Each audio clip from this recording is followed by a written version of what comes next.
Okay. Amy, is it supposed to be on? I'm sorry, Tim? The tree commission supposed to be on here now? Yep. You guys will be up as soon as we do our change orders, and then we'll do Okay. the tree commission. Let's go to formal business first. We'll call the January 27 meeting of the Harris Township Supervisors to order.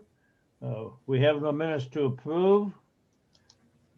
Do we have citizen comment, Amy? We do not. Okay, none, okay. We do have a little bit of township business to attend to, and there was one additional item with respect to another change order that we can move quickly through. So you want to hit those change orders, Amy? Sure. The following change orders were submitted for the maintenance facility project. Bechtel Plumbing, $985 for R12 duct installation required per the new energy code. Dave Cronenwetter, $1,410 for the installation of a welding receptacle in the repair bay. This was requested by our maintenance guys. Dave Cronenwetter, $1,465 to install occupancy sensors for the lights for the locker room in the vestibule.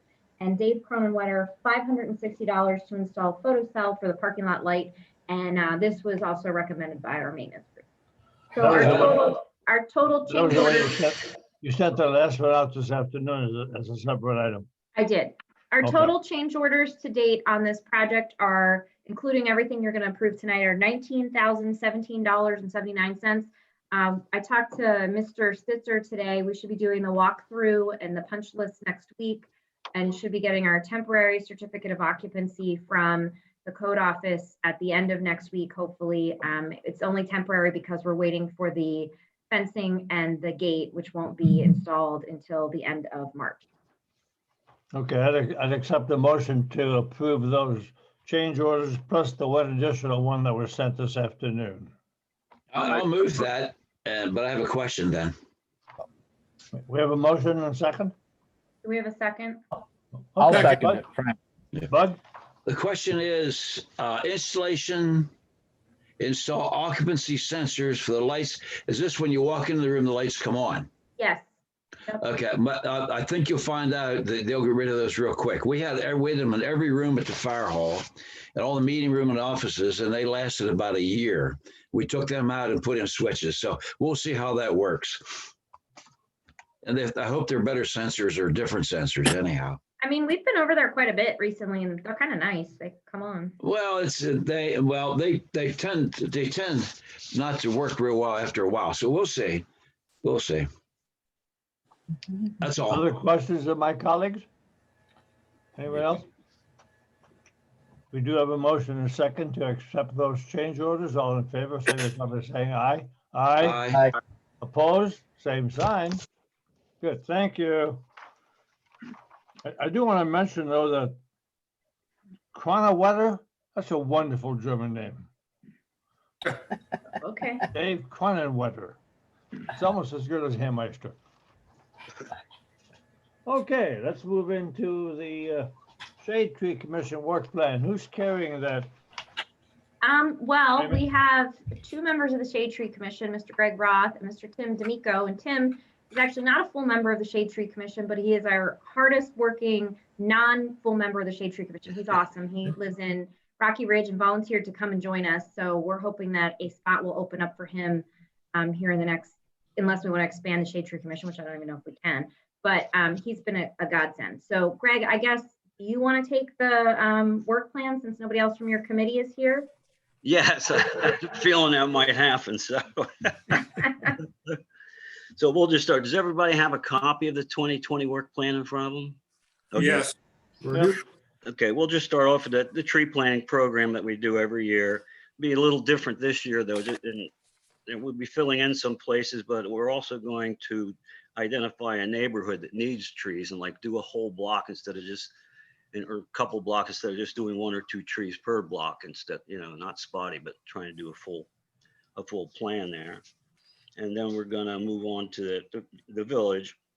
And we got to work in the ordinances there, which we have been working on, but we've been having trouble Bill Elmendorf, and of course, the pandemic. I hate to use that as an excuse, but we need to get the ordinance finished. and the entire tree plan completed.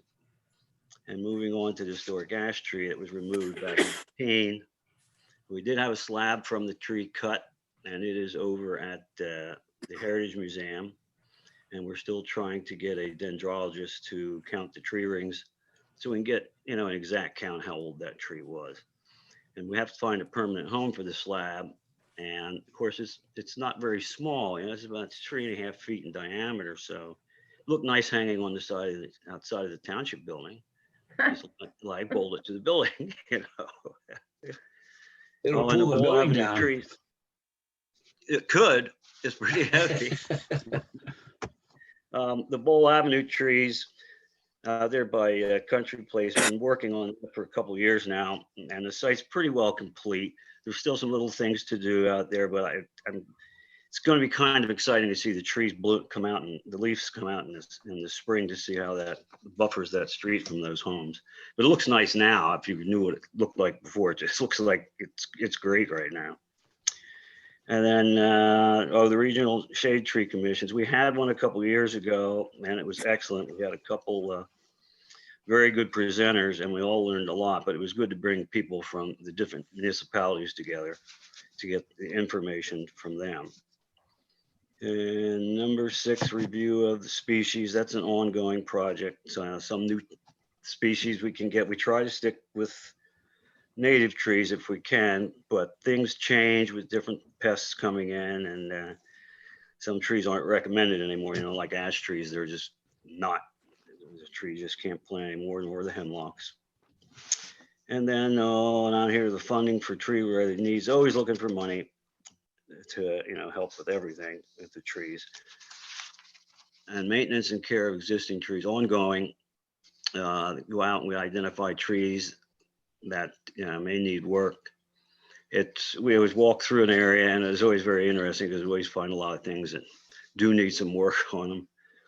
And then of course the neighbors will come out and talk to us about their trees if they see us. So we move pretty quickly. And there's mentioned in there is the an approach to pests before they become a problem. I mean, it's not like we're going to just go out there and spray trees. Like we'll watch to see, like right now there's a bagworm over in Liberty Hill, and we'll probably spray trees there to prevent, a lot of bagworms from coming out there and destroying those trees. And then education and outreach. We continue to do that and keep an eye on things like the spotted lanternfly. It's actually on 3 counties right next to us. They're in quarantine right now, so it's almost positive it's going to be here shortly, and that's going to be a major problem. And lastly, of course, the Tree City USA, which we've been getting since 2008, and now we're going to try and get the Tree City USA Growth Program, which is it's a higher level. It involves higher level of tree care, community and engagement, and things like that. But just with this plan that we have right here, we get 3 points. And how many points do we need? I mean, like 10? It goes on per capita spending. So I just was finishing up our application today, and we spent $8 per capita on trees in 2020. And in 2019, we spent $11 per capita on trees. So I think the standard is you have to spend $2 or $3 per capita on trees to qualify. Yes, I think as long as it continues to increase just a little bit each year, that we get the points for that. So that'll be an interesting project. And that's it. If you have any questions. Now, Frank, have you heard from your neighborhood how happy the people been with the project out there? As far as every comment I've had has been positive. I think the when the buffer trees were taken down, I think there's a little bit of time there where everybody's like, wow, we didn't realize how much noise enough they got rid of across there. But I think that's gone away. But I think people are pretty happy. I think they would have liked to see them planted like maybe a year earlier, but it is what it is there. But I think they're all pretty happy with what's going on back there. And I think the taking care of the stormwater and everything back there also helped, because there was a lot of people had a lot wet backyards over on that side of the street. And I think there's still a little bit over there to be done yet, but I think it's a lot better than it was. But from my standpoint, I want to thank the Shade Tree Commission because I wasn't aware of their planning program. And of course, last year we signed up, and you guys, it was a painless evolution.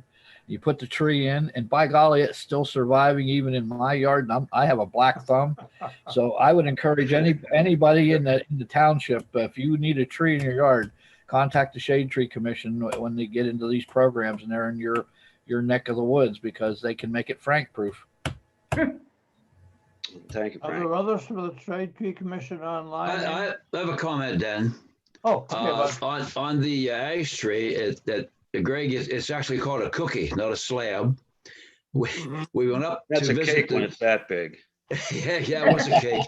We went up to visit the guy that took that down up in the Coogan Station, or outside of Coogan Station, and he has 3 other cookies out of that tree, and he made them into tables, and they are for sale.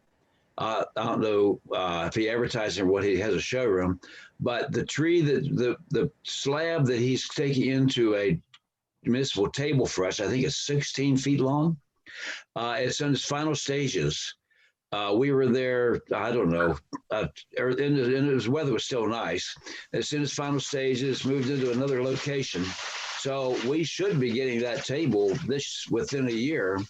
It's been dried. It's like a year and a half to dry. It's going to look great. I advise anybody, if they try and track this guy down in the woods in his business. He's got some beautiful wood.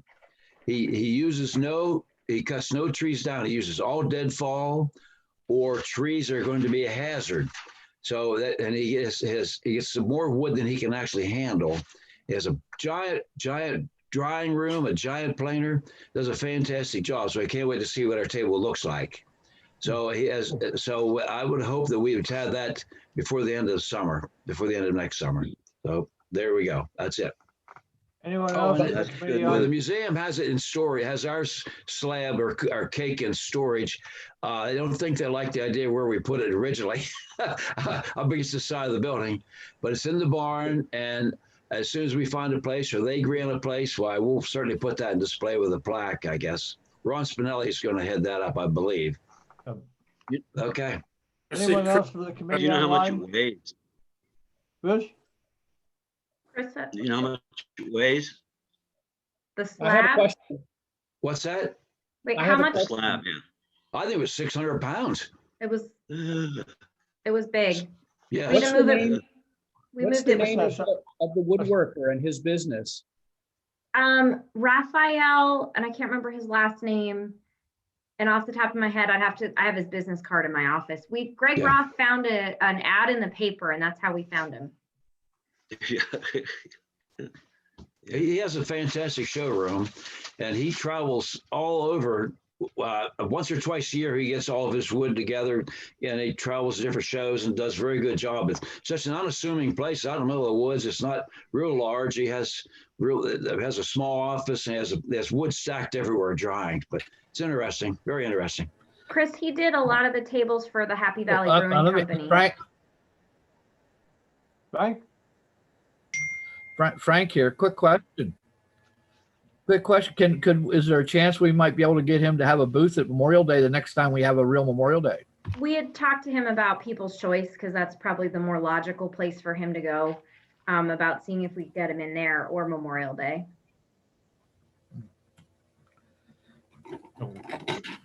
We would have better control of getting him for Memorial Day rather than going through the People's Choice Festival. So, anyone else from the committee online? Amy? No. Okay.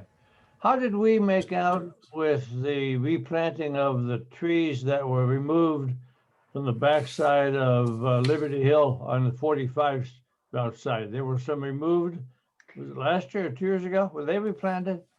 They were going to replant them. We've had a bunch of conversations there were, I think, 13 trees that were vandalized and removed. And I believe they were going to replant them along the pathway. They had shown us what they were talking about doing. And we had stressed to them they have to replant with trees, not shrubs. So I haven't checked. Todd is on, and Todd turns off. They replanted those. Were they replanted? They've replanted those. Yes. I don't know if they use the same species or what they've used because they got to be so tall they blocked all their view. And I think that was the incidents that happened there. But we'll talk about that, I guess. But they've Okay. replanted those.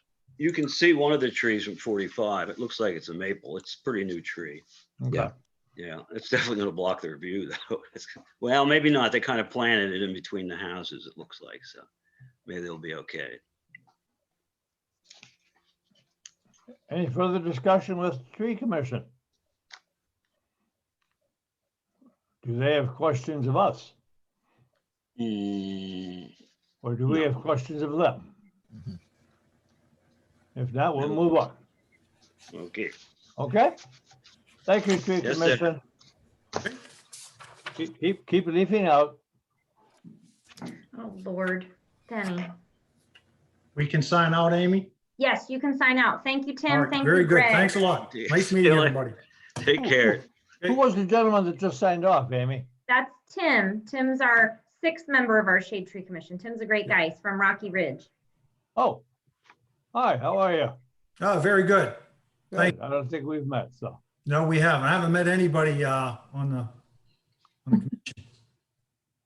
Oh, I just moved here about a year ago. Good. Okay, Okay. thanks again. Okay, thank you. Bye. Okay, 2120 Parks and Recreation Advisory Committee. Who might be heading that one up? Eve, are you going to handle that? I guess I am. I don't want to take up too much time. I know this gets a little confusing on Zoom. We had a list of items that we were hoping to get done, and it seems that about half of them were either not completed or delayed due to COVID.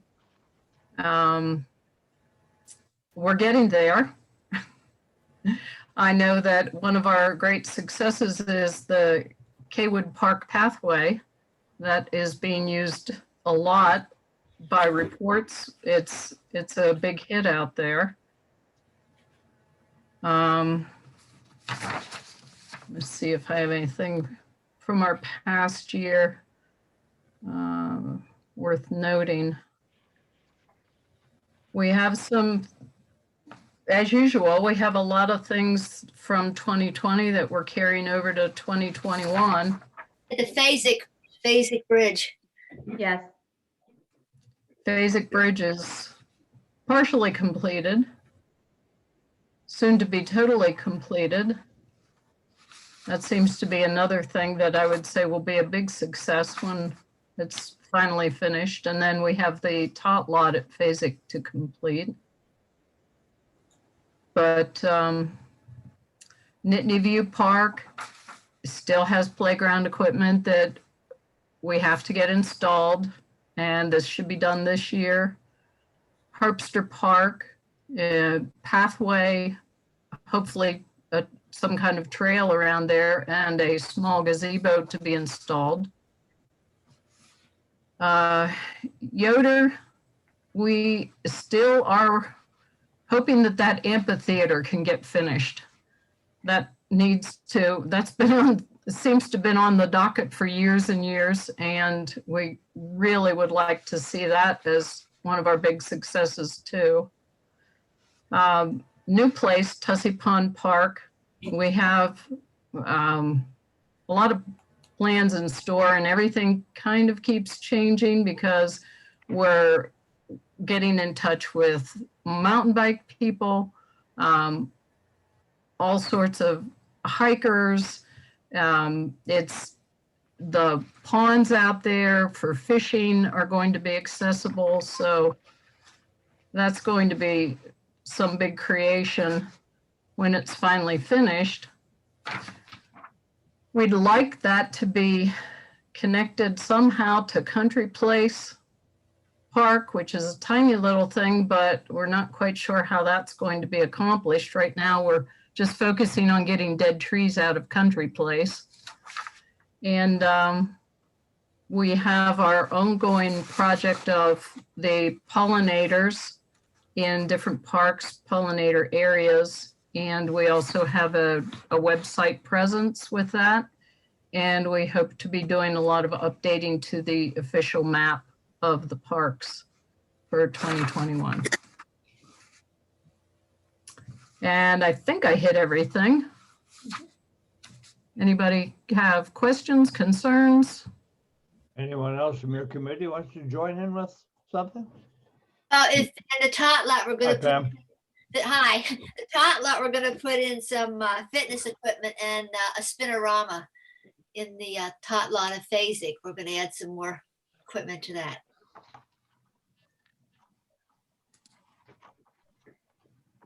Frank, did Dennis? you want to bring up the concern about the lumber? Well, I was going to do that when the committee was done, but yeah, one of the things with the odor preserve, and it seems like, I know this was originally committed in 2017 because that was the 90th anniversary of Lezer, and that's one of the things that was identified in that for that project. So we're 4 years later, and I think we had rain in there one year. We couldn't get anything in to dig holes. Just about everything that could go wrong will go wrong. But I'm confident we can still get lumber and everything out of Lezer. But the one thing that concerns me right now, and we may have to keep an eye on it, is lumber prices are through the roof right now. I went down to buy a 4x4 for a new mailbox the other day, and they're usually around $8-9. It was $24. Yeah. So I can tell you that may be something I can work with them, but we might be working around that problem and that issue for that. There isn't a lot of lumber that goes for that amphitheater anyway, but that's something we want to keep an eye on for them. And that being said, and the other thing is I want y'all to know that I think Bud and I were the first ones to walk across the bridge at Phasic Park, because we were down there one day and then just stopped in there and walked across the bridge. And it is a very nice bridge. Now, it didn't have the handrail or anything up. So You're not supposed to be walking across it yet. It's not hey, done. now, calm down. We were careful. Straps, you're not supposed to go. We jumped over the plastic. Oh, okay. Lord. Don't tell anybody.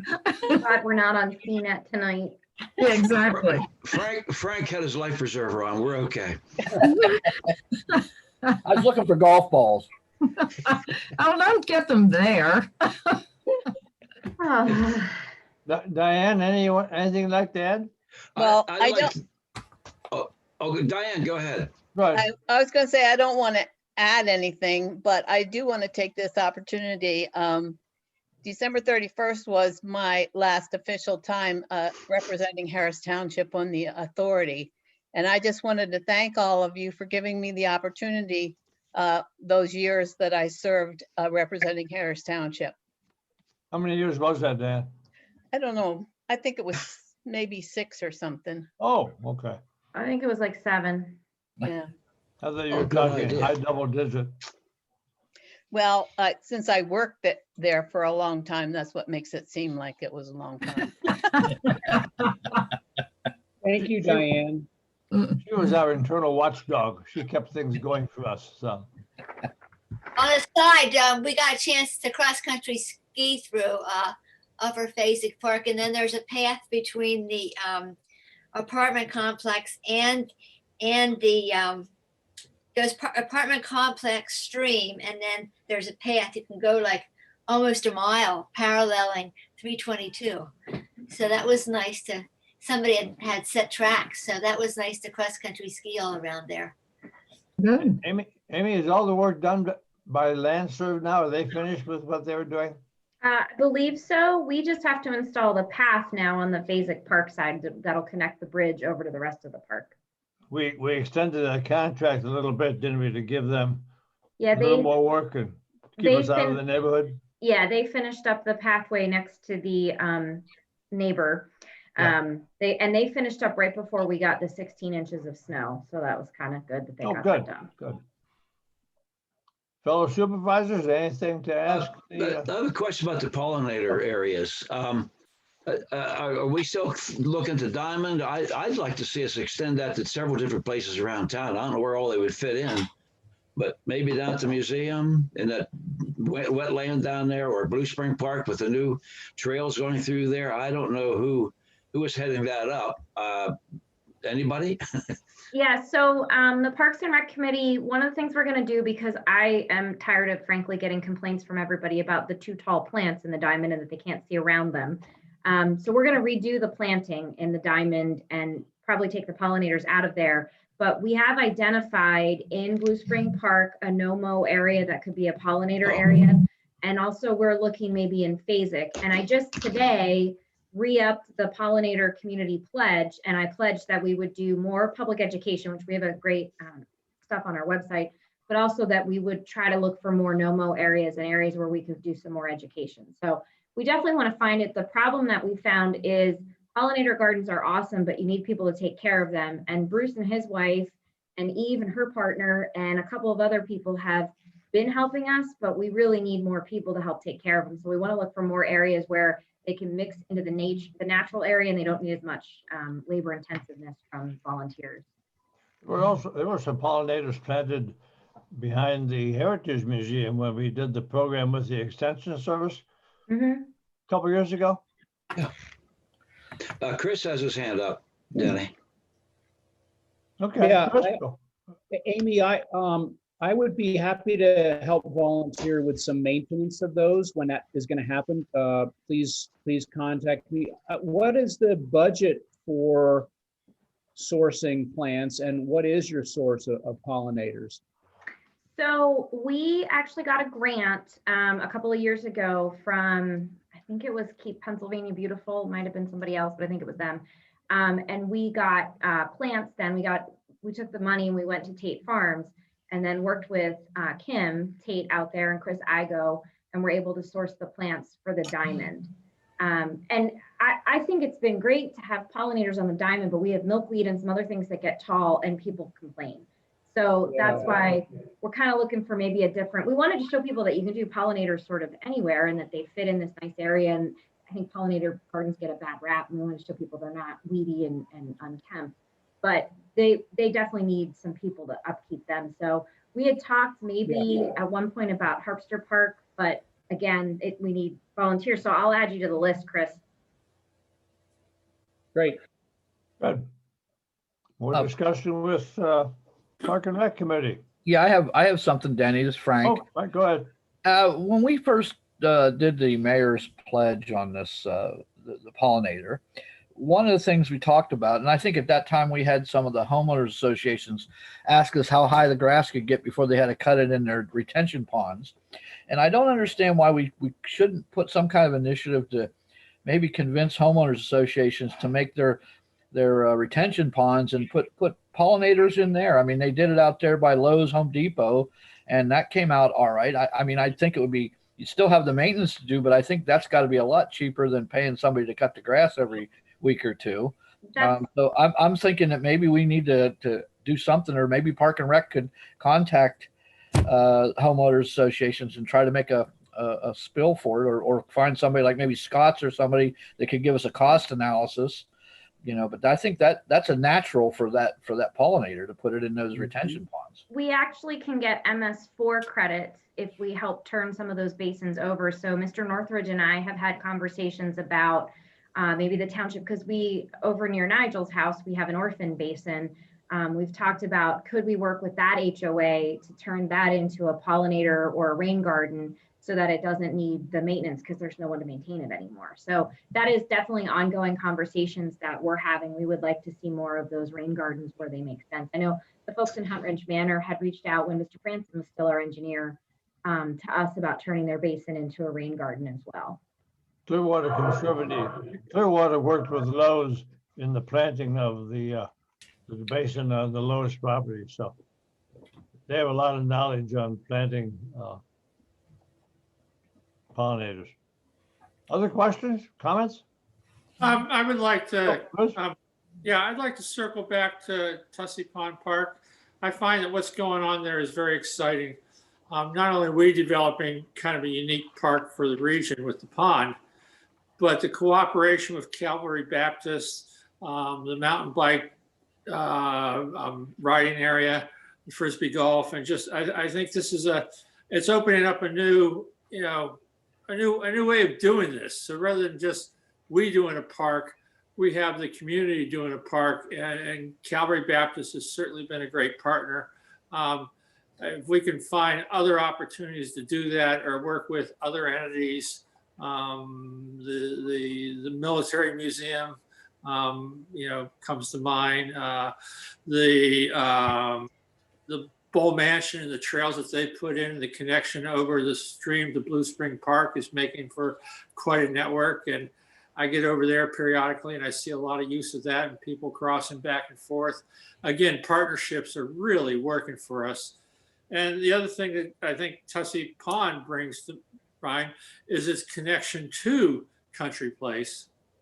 And also, therefore, we're kind of developing a network of park and recreational opportunities rather than individual parks dotted throughout the township. So I think it's really exciting what's going on there, and we ought to look for opportunities to expand that kind of initiative.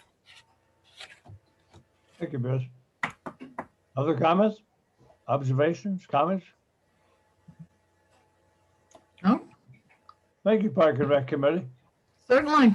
Happy to be here. Go out and plant more flowers. We will. Good, thank you. Good night. Good night. Okay. Bye. Okay, let's move on to the Planning Commission work plan. Who might be the leader in that one, Amy? Chris Gamble is going to be your leader tonight. Okay, Chris? Hello, glad to be here and joined by other commission members, Amy Lorick, George Harrington, Bob Igo, and Jackie Schrader. Thank you all for being here.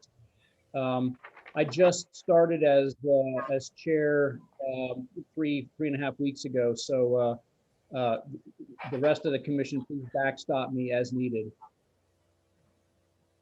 So work plan. This is a lot of stuff to read down through here. I thought I would summarize. Does everybody have a copy to hand if they need it? We do. Okay.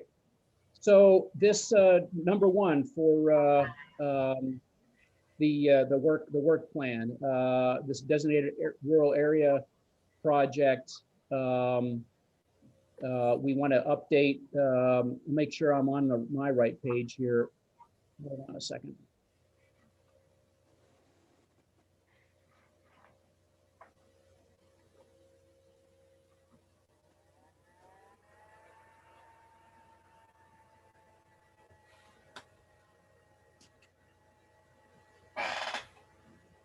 Sorry for the delay there.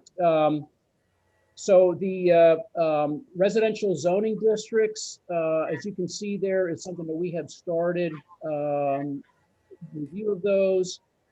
We intend to finish reviewing these this year and present our recommendations to you at sometime this calendar year. Number two, the sign ordinance with all the changing things from Supreme Court. We're going to allow the township and the solicitor to determine what we should do there and make sure that we're in compliance with Supreme Court decisions and make sure that we are in the up and up. Utility grade solar, we spent a lot of time this past year working on both utility grade and accessory solar regulations. We ultimately decided to table further discussion on utility grade, and we did advance accessory solar regulations last year. So we expect to get some guidance from Center Region Planning Agency to guide utility grade solar planning moving forward. I'm going to go down through these and we can go back through each one as needed. Updating the official map. This is a good long-term sort of visioning exercise that hasn't been done for, 13 years. So we want to get to that and see how we can apply some special funding to projects that we think are strategically important. We'd still have review of remaining zoning districts. We've done a number of them. We still have a few more to go, and that's a large project that will take considerable focus. We have enjoyed some continuing education presentations, and will continue to access those as time allows. And we also intend to do some in-person meetings, maybe at parks or other areas we can be out of doors rather than relying on Zoom as the weather gets nicer, and possibly do some driving tours to see some areas of importance that we look at on paper, we can conceptualize in our minds, but to be there in person to look over the land, so to speak, can be a helpful thing. So we anticipate doing some of in-person township exploring as a group as well. Any other commission members want to augment or comment on that quick review before we go into either questions or more dissection of the items? This is Jackie. I have nothing to add to that.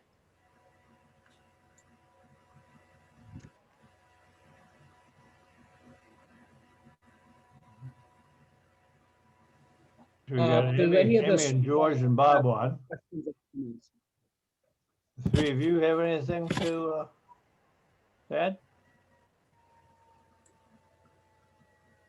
Amy or don't- George or Bob?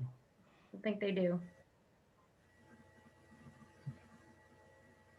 No, I'm good. Thank you. I think Chris did a good job outlining what we've got on the table. That's I see right. George is muted. I have nothing to add. Chris did a great job. George? Chris, are you going to go on? to Sorry, this? didn't know I was muted, so Oh, Okay. I'm good though. Chris, are you going to go on to the second part then for your work program? Is that what you're saying?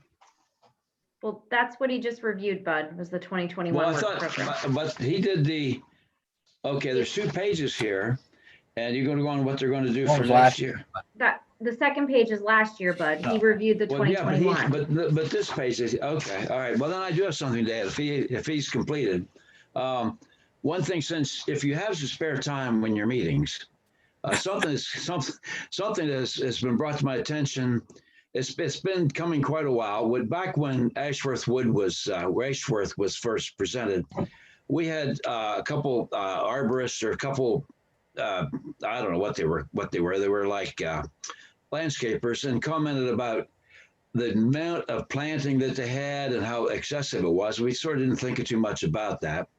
And then we went to Liberty Hill, and we've ran into some issues up there with planting. I don't know what the issue was. There's just a lot of plants, a lot of everything else. Then I came down and noticed on Discovery Drive across from where we're building our facilities over there, that vertical wall, and I look at their planting over there, and those trees, it just looks to me like it was overabundance of planting. Now, whether they had to go that far or not, but they claimed they did. Some of those trees are 2 feet apart. In a couple of years, they're going to be pushing each other out. And I noticed that also when the golf course was being built, I heard the complaints about the hundreds of trees that they had to. He thought, in fact, the golf course minister thought he was into the nursery business for a while. So I don't know if you want to look at that. It seems to me like maybe we'd look at it a little closer. I know we had John Coppolino way back when, who had a nursery in town here, commented that we just require way too much planting, either too close together or whatever. I think maybe you need to look at that. The species we have are okay. I'm just something you can discuss and developing a parking lot. It just seems like we're requiring excessive planting or close together. And we've had arborists and we've had nursery people tell us that maybe we're over planting. So that I think that's something I'd like to see it look at in the next year or so. Mr. Agu, I see your hand up. Oh, yes, thanks. Don't we get the input from the other committees on those subjects? What they want as opposed to? You get the input from the Shade Tree Commission when the species are picked out for a plan, but they haven't necessarily provided any input on the number. And I think we've heard from a couple of people through the years, a couple of developers about the quantity that are required. So I know that was something that Todd, Mark, and I had talked about as we're looking through the rest of the ordinances. We've kind of talked about looking at that ordinance for a while with the buffering requirements, because they're in the industrial, the commercial, the, oh God, what is not the highway, the corridor overlay. Thank you. That's what I'm looking for, the corridor overlay district. So Todd and Mark can speak a little more to that, but I know that's something we've discussed internally. Yeah, that's actually something that we've been talking about at staff level and at planning commission and board meetings for the last number of years, that we're most unhappy, and we have been for a long time, with the corridor overlay regulations, where most of those planning requirements are.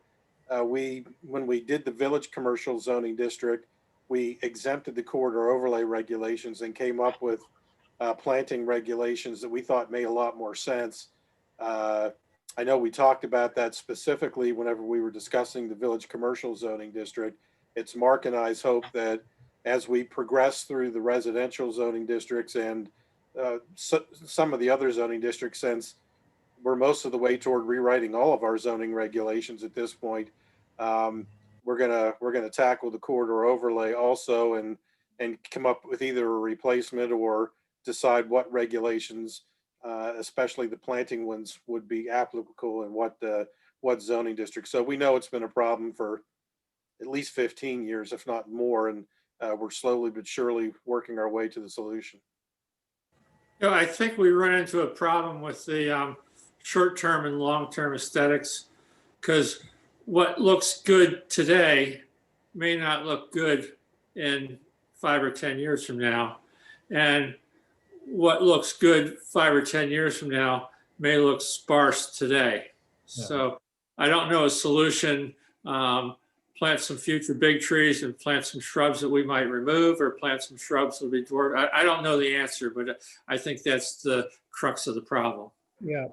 Yeah, I think it is, and I think too that we've heard a lot of cautionary tales from developers, particularly saying they don't want to plant that many trees. But I can't think of the development that's been adopted that's been approved in the last 20 years, and the corridor overlay regulations are older than that, where we actually had problems with having too many trees there. There's been a lot of talk about it, but there's not been any real developments that had real problems with them, other than, as you mentioned earlier, some people in Liberty Hill didn't like trees blocking their view, so those trees somehow disappeared.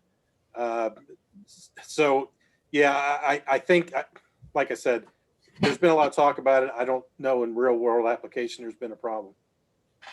Frank has his hand up, Denny. Frank? Frank. Oh, go ahead, Frank. Yeah, question, being not the planter that most of you are, does DCNR or anybody out there have guides on how much you should, like when you're doing that, is so many trees per square yard or foot or whatever? Is there somebody that has something that we could reference to, instead of saying, oh, that looks good, or, yeah, that's the right amount or not the right amount? I mean, there's got to be some guides out there somewhere, I would think, that we could present and look at, and maybe, redo our ordinances based on some guide or some study, instead of just, thinking that we're too many or not enough. I mean, that's just my opinion.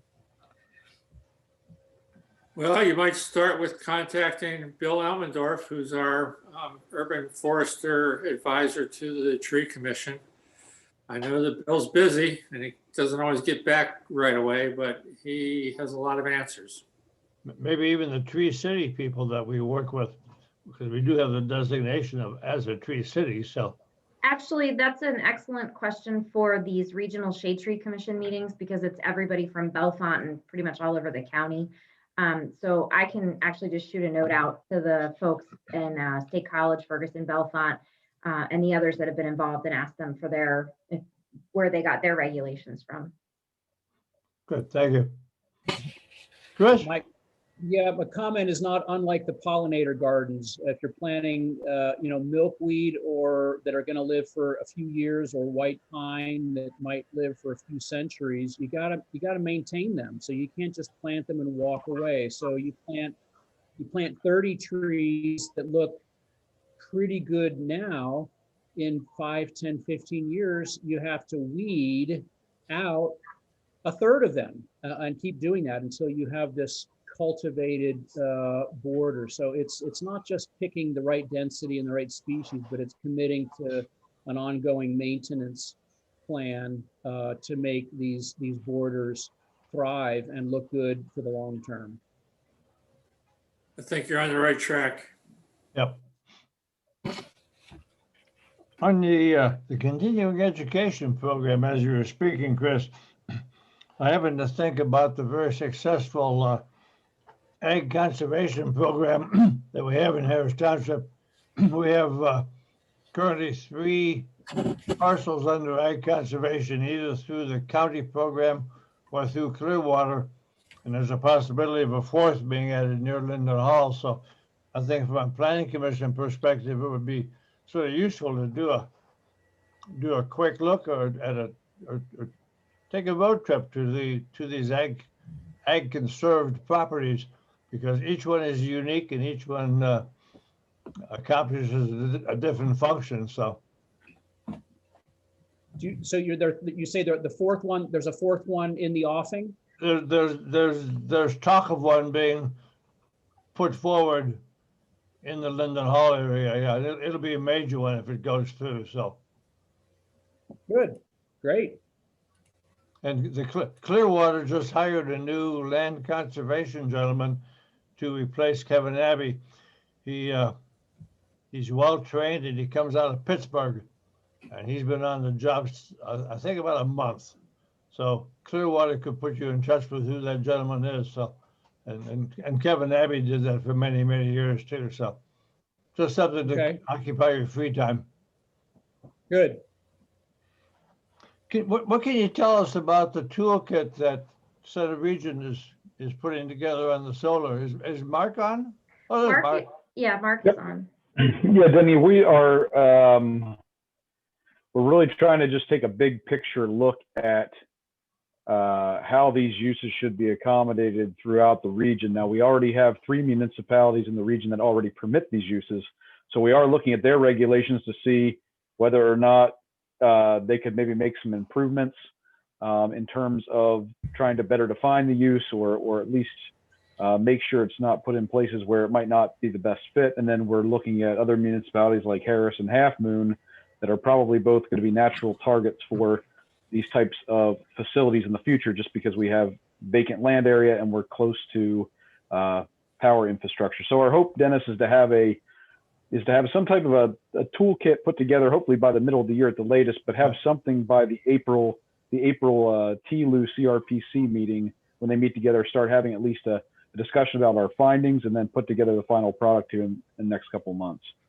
Include Benner Township and the county in that, because there's a major array behind the county prison, which is generating about 90% of their electricity, and it's working very well for them. So, sure.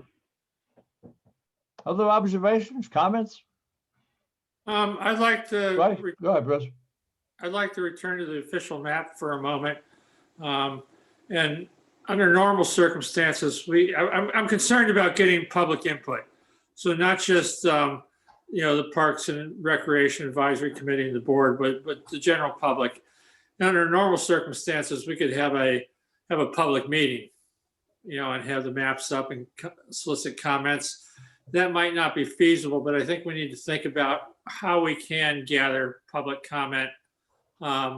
Either putting something online where people can essentially put a pin in the map and draw and add some comments, or having something where people can come through on their own, to our meeting room and look at the map, and so kind of drop in and do something. I'm not sure the answer, but I do think we need to get the general public's input onto the official map. We had that model last time we did the official map update. We had a session at the fire hall with the pins. It was a very good program. One of the thoughts I had, and now that we have the new maintenance facility, the nice thing is that's a giant facility, and a lot of it's, the parking areas outside. We have these big bays that we can clear out and use. My thought process was, because I would like to get, don't make that face, bud. I would like to get the Parks and Rec Committee, the board, and the Planning Commission all together around, an area talking about everything. I would like to use the maintenance facility, and I think we can use the maintenance facility. I know Frank and I have talked about this in the past, we can use that as an area where we could get, some stuff blown up on boards and people can spread out and they're outside and they can ask and they can look at, the official map and provide input that way. But then also giving them an online component, for folks that maybe don't want to come out so that they can also participate. But I do see some kind of and the nice thing is one of the pieces of furniture we're buying for the maintenance facility is a collaboration table, which is in the middle of their outer office area, so that, that's a perfect place we can all gather if we need to in there and spread out and look and talk. I'd like to try to use that space as more than just the maintenance facility, but try to get you guys out there and collaborating together in a safe environment. Who else is on the planning commission currently that's not on this call? I see there's three of you on, or 4 of you on? There Who's were missing 4. from the call? You're missing. Who else is on? Yeah, you're missing Kent Baker, Bill Wallace, Jeff Durr. I think that's it. And then Randy Plogue is our other alternate. You'll be appointing a 3rd alternate at your meeting in February. You have 2 folks that are interested. We do, if you're done with their work plan, Mark would like to update you and talk to you about some items that the Planning Commission has been working on, and I would like to update you on one thing that they've been working on. So we're not quite done yet. We have a presentation. I want to keep talking, but if you have anything else on the work plan, we should talk about that now. Exciting things. I'm good. Got it, folks. Yep. Mark? Okay, well, I will start out. Amy had asked me to put together 2 presentations, so I'll start off with the accessory solar presentation, which has to do with the ordinance that was attached to your agenda. Amy, can you set it up so I can share my screen, please? Yes, I believe I can. I think you should be able to now, Mark. Yes. Okay. So, let's see if I can get this started here.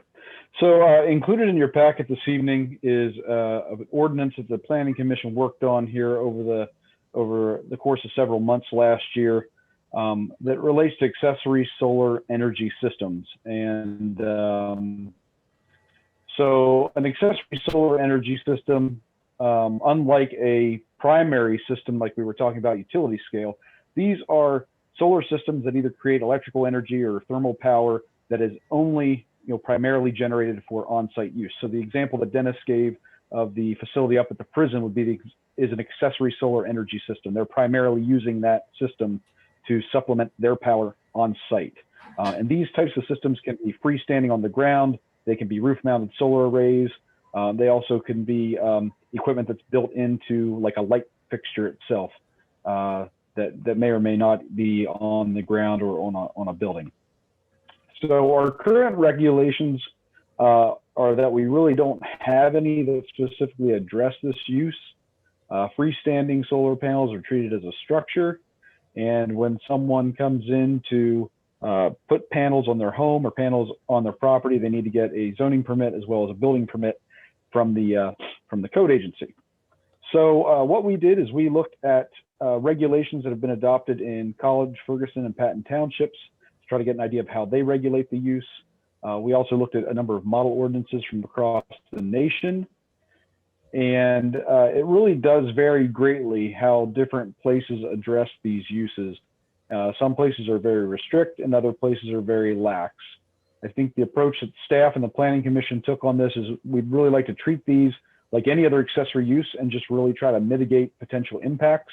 I think some places go way overboard in terms of concerns about whether or not a neighbor is going to like the appearance of a panel or something like that. And I think the idea here was trying to keep this as reasonable as possible to allow development of these uses. So there's regulations that would apply to all accessory uses, regardless of how they are on a property. The first is that they can't be used to generate power for the purpose of selling it. That doesn't mean that there can't ever be a time where maybe some excess power is generated and sold to the local utility, but the system shouldn't be sized in such a way that it's there just to make power for sale. Panels need to have tempered non-reflective surfaces. Batteries need to be in secured and locked containers. We don't want to have signage on these panels more so than just manufacturers' logos and safety information. And we also have some glare and glint regulations that help to restrict any type of projection of light onto adjacent parcels or roadways. So the regulations really address 3 different types. The first is those mounted to buildings. Then we have those that are mounted on the ground, either through a structure or poles. And then the third is the self-contained systems that might be incorporated into some type of a device, like light fixtures, signs, mechanical devices, things of that nature. So for those that are on buildings, they're considered to be part of the building. We would be requiring a 30-inch pathway around all edges of the roof, except on accessory structures. This is helpful for firefighters if they need to access the roof, not to have to worry about stepping on a live electrical panel. These panels need to meet height and setback restrictions. If they are on a sloped roof, they can't exceed the highest point of the roof based on how they're tilted. And if they're on a flat roof, they can't extend more than 6 feet above the roof.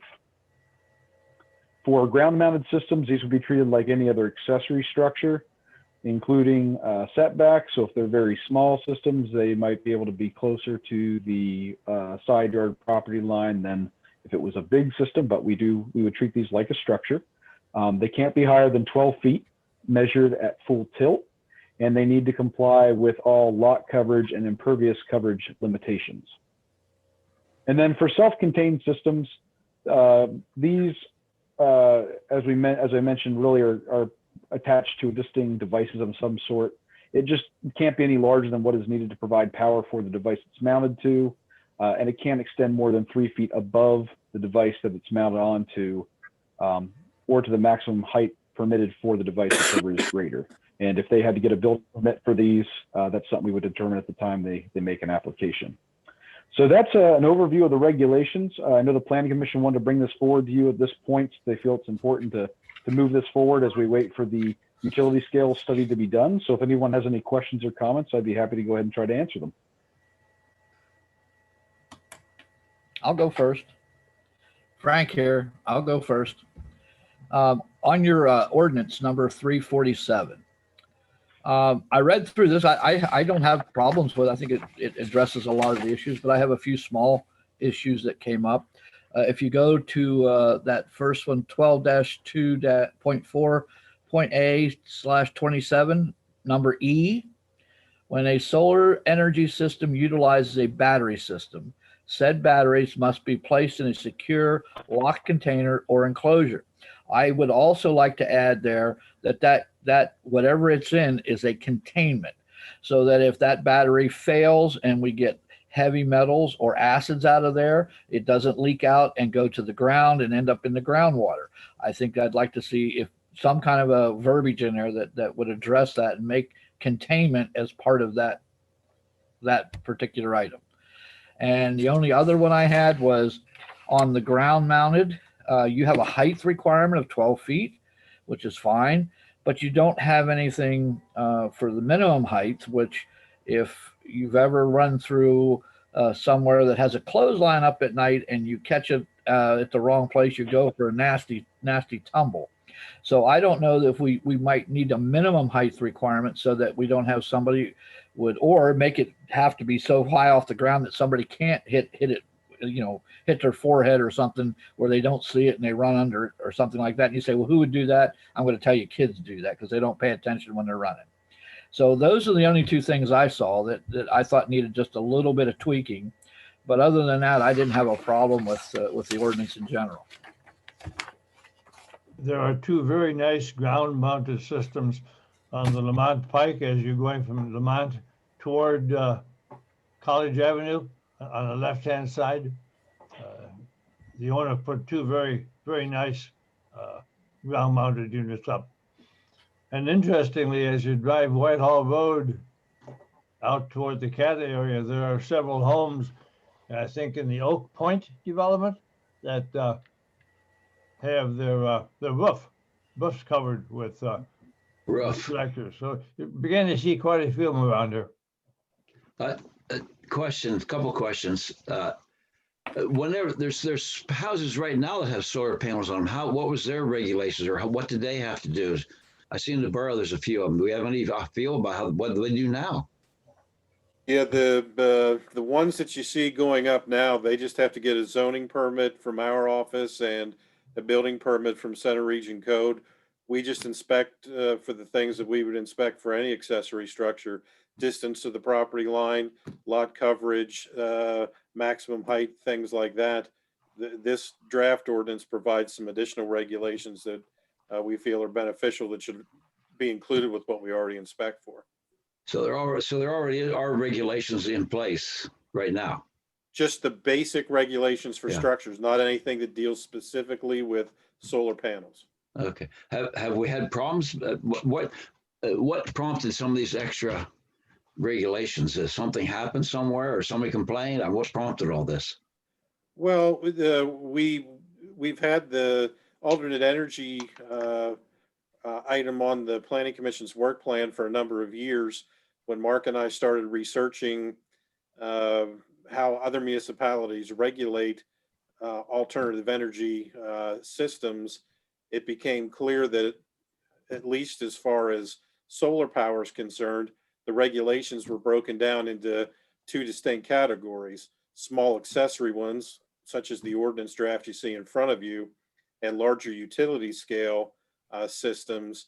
It made sense to us, and it made sense to the Planning Commission, to have the few extra regulations that you see in your draft ordinance there, to ensure things like the fire company can get on roofs and fight fires from roofs without having to, trip over or be injured by solar panels. There probably are some situations in Harris Township now where entire sides of roofs are covered by panels. There is no place to walk on the roofs now, and we consider that to be not the ideal situation. So I think these regulations address what Mark and I think are really more toward the minimum side of regulation that we feel is necessary to regulate for these accessory structures.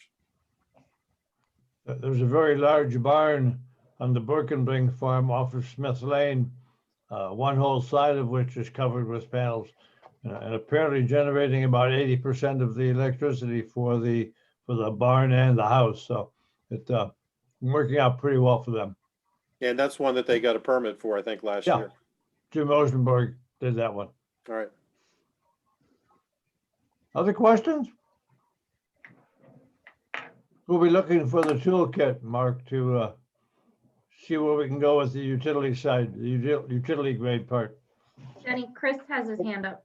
Yeah, so what's next with the now that the board has accessory solar regulations in front of it, what's the next step for the Board of Supervisors to move this ahead?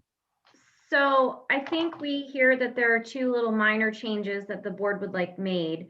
So I think what we'll do is we'll make those changes, see if we can get those done at a staff level, unless the Planning Commission wants to discuss it at your February meeting.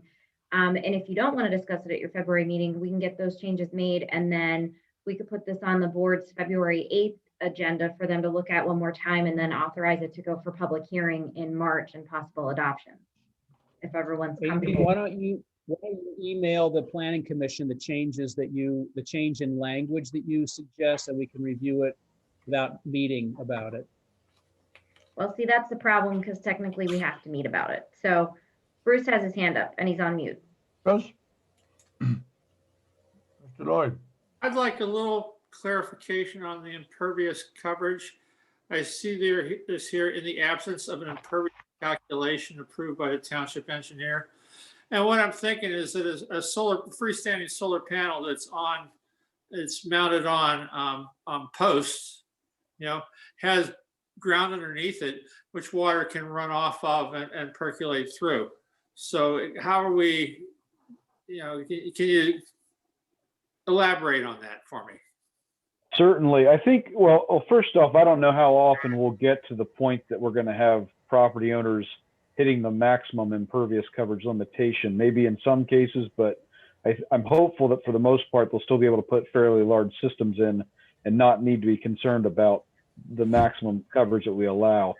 When we spoke to the township engineer about this, I guess there is a DEP formula that they use to determine whether or not a solar panel or an accessory solar system, or any solar system for that matter, is basically resulting in an impervious surface where it is not, or it's, shouldn't say it's not permitting water to be infiltrated, but it's sheet flowing into one particular location, which can cause a problem. So there is a formula, there's a calculation, and there's a way to, I think, mount the panels, maybe having small gaps between the panels themselves to allow for that water to infiltrate down through in various locations. And then that can possibly be looked at differently from an impervious standpoint. Okay, thank you. Yep.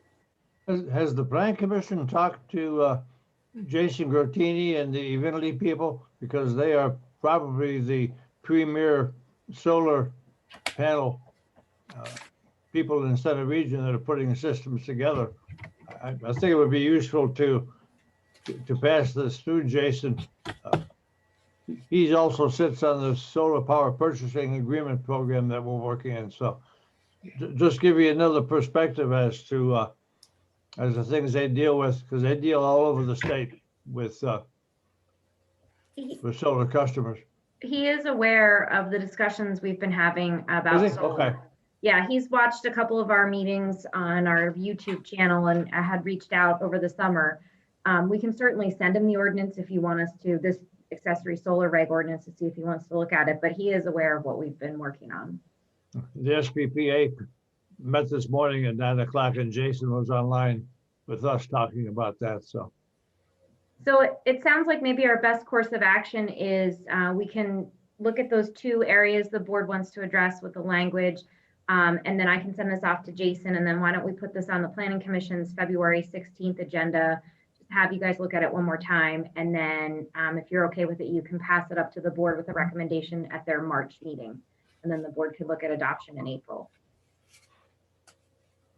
can Todd tell us how many permits he's issued with respect to solar units? Todd, do you have that information? Yeah, I can generally. I would say in the last couple of years, I've probably issued 10 or a dozen zoning permits for solar panels, and the vast majority of them have been roof mounted. There've only been a couple of ground mounted ones, and I actually have one application in the office now that we're reviewing. And those would have been residential? Yeah, all of them are accessory because we don't allow commercial grade currently. Okay.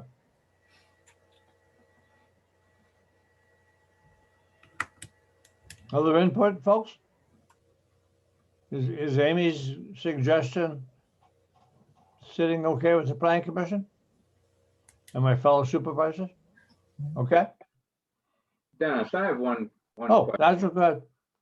Yeah, the thought occurred to me. So if you had a business or a nonprofit, and I'm thinking of, guess what, Calvary, that has a lot of land, would these regulations apply to them? Or could, in other words, would they be able to do solar for their facility to serve their facility?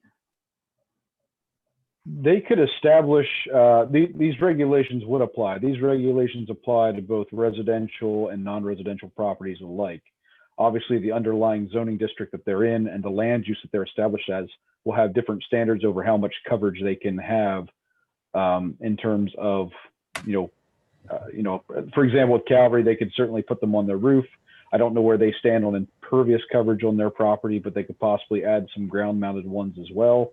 They could go the way of the Burkholder's grocery store in Millheim and potentially put a carport up over parts of their parking area to provide solar power. So these regulations are intended to apply to both residential and non-residential. How they would apply really comes down to their lot size and the use itself, and that would determine how much they could have in terms of coverage. All right. Okay. Thank you. It's so new. We may need to float with this one a little bit to see how it works out for everybody. I hate to discourage the use of it. So, other questions? Mark, you have anything else you want to share? Not on this item. Anything else? We're gonna move from solar now over to some stuff with the village district. Oh, If everyone's okay. if everyone's okay with that. If everyone's good. Mark, you have that one too? I do. Okay. So I will go ahead and get this going here again. So this evening, the Planning Commission wanted to have, I think, at least a discussion briefly with the board about the village district revisions that they had been working on back in 2019. They had worked on those. This was the first district they had started to look at in part of their comprehensive residential zoning district review. And some of the revisions they were making in this were consistent with the Boalsburg small area plan that the board adopted back in 2016. So they had forwarded these revisions to the board back in January of 2020, and the board held a public hearing on March 9th, but then forwarded the proposal back to the Planning Commission for further consideration. After the March 9th meeting is when the pandemic hit, and we ended up not having a March meeting, and we held off on having this item on the Planning Commission's agenda, in part because we would have difficulty having a public comment and really having some good discussion on the item.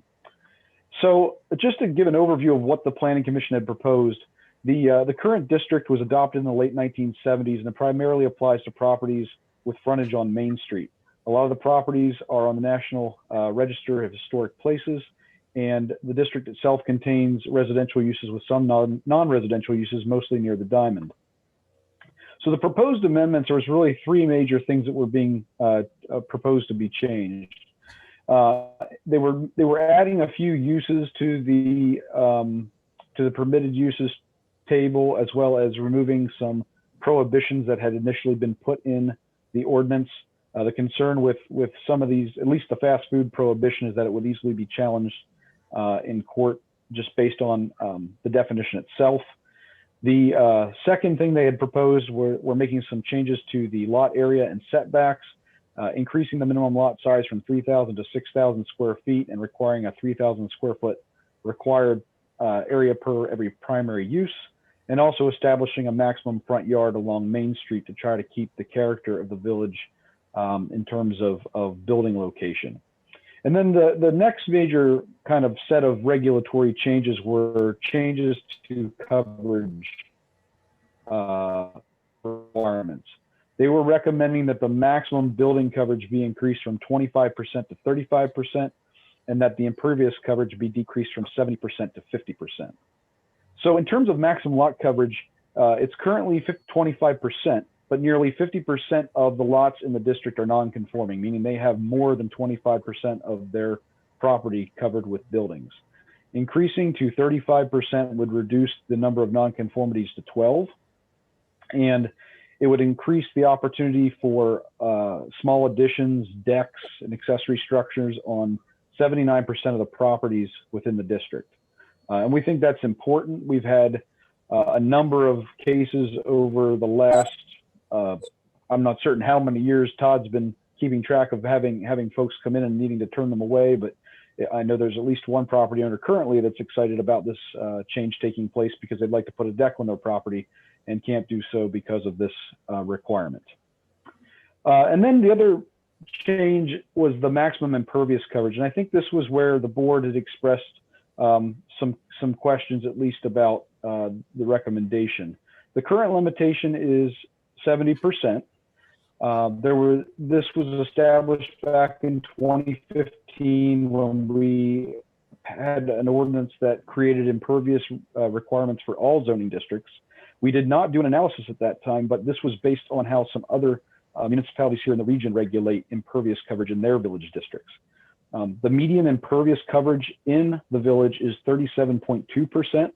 We currently have 6 properties that have more than 70% of the lot area covered with impervious surfaces. And based on this, the analysis that we did for this project, there's a potential for approximately another 210,000 square feet of impervious coverage, not converge, there's a spelling error there, but additional coverage, impervious coverage throughout the district, which is actually 25.9% of the total acreage of the district itself. So there's a considerable potential for more impervious surfaces in the village. What the Planning Commission had proposed was a maximum impervious coverage of 50%. This would result in 5 more non-conforming properties, but it also would reduce the potential increase in impervious coverage to 105,000 square feet, which is a substantial decrease of basically 50%. And what this would help do is it would help reduce potential stormwater impacts in the village, as well as maintain the character of the area. So this is what the Planning Commission had put together. And I know they were, the board had forwarded it back to them for more discussion, but I think they had wanted to have a discussion with the board, at least somewhat, about their recommendations and see what is needed to move forward on this. And if anyone has any questions, I'd be happy to go ahead and answer them.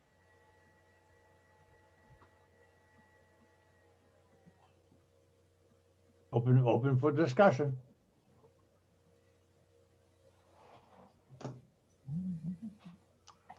Planning Commission people still on board? I will just say that we talked about this a lot and forwarded to the Board of Supervisors what we thought was a thoughtful and proper proposal.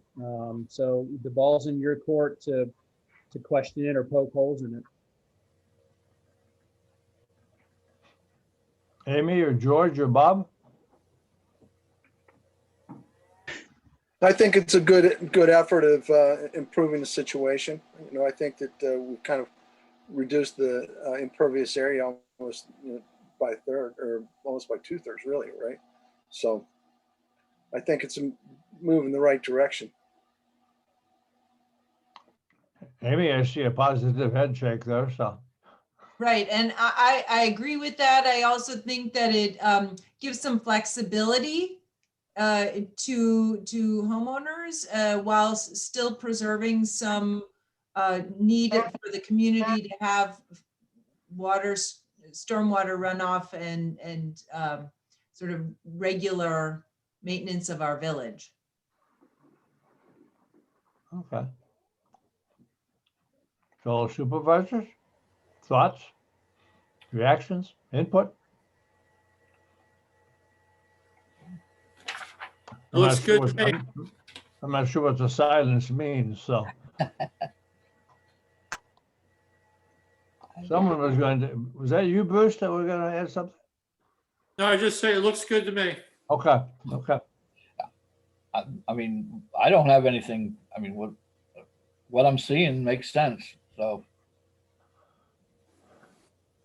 Well, I'll chime in with that thought as well. I think it does make sense. Okay. Amy, how do we now proceed then with bringing this through to? Well, you have some options. If you're okay with that ordinance, technically we probably don't have to re-advertise it for public hearing, but I would like to, since it was a year ago that we would discuss this. So I can actually get it advertised because I think the state law is not less than 7 nor more than 30 days before you adopt an ordinance. So I could advertise it for Friday's paper, and then you would be fine. You could act on it February 8th if you would like. You have your public hearing and you could act on it then. If you want to, discuss it one more time, I can put it on your agenda for February 8th, and then you could look at adopting it in March. It's up to the board how you want to proceed. Is there any urgency in this? So we could not wait till March to get all the input that we'd like? There's no urgency. We've been waiting a year. I just know that there are some property owners in the village that would like to do some work on their property, so they would like to get moving. There's a gentleman that wants to build a deck, so it might be a little bit better to do it, sooner for him, but it's totally up to the board what you guys want to do. He's not going to want to put a deck on in February. He'd probably sooner do it in March. Well, he's probably lining up contractors is what I'm thinking. I understand if they aren't going to be available in February either. So we need to write it up as an ordinance then, Amy? It is an ordinance. We already have it in ordinance format? We already have it in ordinance format. Okay. It's literally the last thing we talked about before the world blew up was this ordinance, so. Okay. So do you want to wait and you want to look at it again in February and advertise for March? Or do you want me to advertise it now? I'm kind of curious to see what comments we would get. If we don't get if we advertise sufficiently, get out there, we get no comments, I guess it doesn't matter, but I'm curious if we do get some discussion on this. We can wait till March. I prefer the extra month just to give people the opportunity. And you can put it on the email, the e-newsletter that we're working on this, and make sure if you're gonna build a deck, get back to us soon, so. So, do you want this on your February 8th agenda or no? You just want me to hold off on doing your public hearing until March? Do March. March. Okay, so I won't put it on your February 8th agenda. I'll get it advertised for your March agenda for public hearing and adoption. But you can put it on the e-newsletter now that we're working on it, and, you know. Yes, I will do, yeah, I will do that. Play with it and think about it, you know, give them the opportunity. Yep. Do this as a CYA, make sure we get ourselves covered on it, so. Yep. Amy, when you say you put it up for public hearing, is that meaning inviting the public to the Board of Supervisors March meeting? Yeah, so when we have a public hearing, we advertise separately that we're looking at an ordinance, and we set aside time at the beginning of the meeting for anybody that has a question or a comment on the ordinance. Okay, thank you. Okay, folks? Does that make sense to Mark and Todd? I think they're gone. They're What right happened? there. They're right there. They both nodded their heads. Okay, okay, I see him now, so. Okay, let's proceed as we talked to Amy. Okay, and then we just had one last thing to update you on from the Planning Commission side, and that is the designated rural areas project. I wanted to give you an update on where we are with that. The Planning Commission spent a great deal of time, and Mark and Todd spent a great deal of time working on the language for those ordinances. And now the ball is in my court, and I am spending a great deal of time putting everything into ordinance format. It is my goal to hopefully have that done here by Friday, so that Mark and Todd and I can take one more look at it, and then we'll ship it off to the solicitor and make sure I've got all the language correct, where we're repealing things and replacing and that kind of thing. And then hopefully get that back up to the board so you can look at it. I also need to ask the solicitor, since we're doing a comprehensive rezoning of our rural zoning districts, how that needs to look in terms of how many times we have to advertise, if we have to post properties, what we need to do under the MPC. So we are plugging away on that. I didn't want you to think we weren't. This has been a giant task, and the last piece of it is tedious. So we are working on it. Okay, thank you. Questions of Amy on that one? Not hearing any, I assume everyone is satisfied, so. Anything else, Amy? No. Dennis, I have one thing. Okay.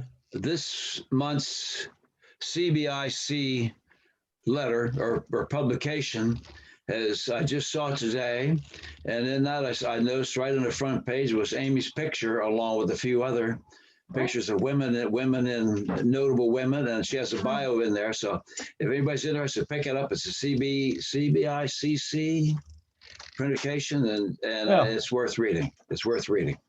It's the Women Making a Difference program that she was acknowledged with last month. So Nice, nice. she has those wallpapered at home in her kitchen, so. I thought she kept it in the bathroom, but that's okay. Amy, you're gonna need a bigger house. If nothing else, I would entertain a motion to adjourn. Move, we adjourn. 8:55. Second. Okay. Thanks, folks. All right. See you. Thank you, everybody. Stay safe and don't forget to get your shot.